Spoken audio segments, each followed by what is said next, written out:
So guys, update for my videos today. Update tayo ngayon sa bahay. Ayan, nasa higa naman na siya.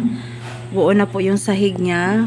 Hanggang dito sa kwarto ko. Ayan, yan yung kwarto ko. Update po tayo, di pa tapos siya na. Under ano pa yan. So, nasa higa naman na siya. So, ito yung kwarto ni Ate Angel. Pasukin natin ngayon siya. Andyan si Sophie. Ayan, nag-welcome na kay Veros. Si Mochi. And, ayan yung... Te, nasa iyo yung pusa, dalawa, te? Ha? May pusa ka dyan? Wala.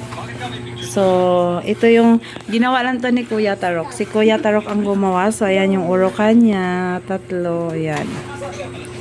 Yan yung urukan. And, tagpi lang din dito muna sa kwarto. Pero, maayos din yan. Oh. Yan na yung mga gamit niya. Mga naka-arrange na. So, ito yung kwarto niya. Yang papag na yan, bigay din ni Conrad. Ayan. Thank you, Conrad. Thank you. Maraming salamat. Ayan. Oh. So, ayan. Ito yung kwarto niya. Oh. Tapos nilagyan namin. Ang ilalim nito may tarpaulin. Tarpaulin, tas karton, tas carpet. Tapos yan. So, doble-doble. So, yan yung kwarto ni Ate Angel. And dito tayo sa kwarto ko. So, yan yung kwarto ko. Yan yung papag. Yan. Yan ang kwarto ko. So, yan. Nasa higa na siya. And dito tayo.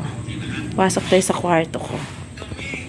Ayan yung ano, hindi pa yan na-arrange ha. Wala pang arrange yan kasi magulo, makalat. Magulo, makalat. So, yan.